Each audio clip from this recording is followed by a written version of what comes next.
Madame, Monsieur, bonjour et bienvenue dans le JT d'actualité juridique de la revue Fiduciaire. À la une de ce lundi 21 octobre, taxes d'habitation et cotisations Agirc-Arrco recouvrées par l'URSSAF.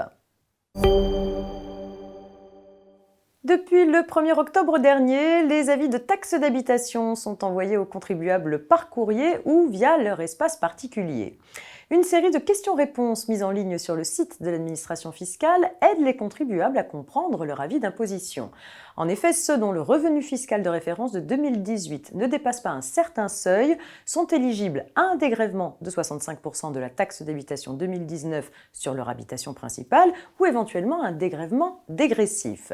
L'administration signale également que les contribuables qui sont mensualisés pour le paiement de la taxe d'habitation ont pu recevoir un remboursement sur leur compte bancaire correspondant à la taxe d'habitation 2019 finalement due et le montant des mensualités déjà versées.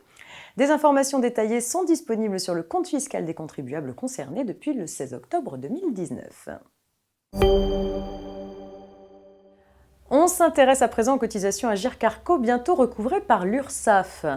Progressivement, les missions de recouvrement des cotisations et contributions confiées aux URSSAF s'élargissent. Néanmoins, certaines cotisations obligatoires restent recouvrées par d'autres organismes, comme les caisses de retraite complémentaires, ce qui, selon le gouvernement, complique la tâche des cotisants. Le projet de loi de financement de la sécurité sociale pour 2020 prévoit d'unifier le recouvrement de l'ensemble des cotisations et contributions sociales dues au titre de l'emploi des salariés ou assimilés. Les salariés agricoles et les salariés de certains régimes spéciaux ne seraient pas concernés. Ainsi, les cotisations jusqu'ici payées à l'Agirc-Arrco seraient recouvrées par les URSSAF pour les périodes d'activité courant à compter du 1er janvier 2022. Et le recouvrement des cotisations dues au titre de certains régimes spéciaux serait transféré aux URSSAF selon un échéancier spécifique.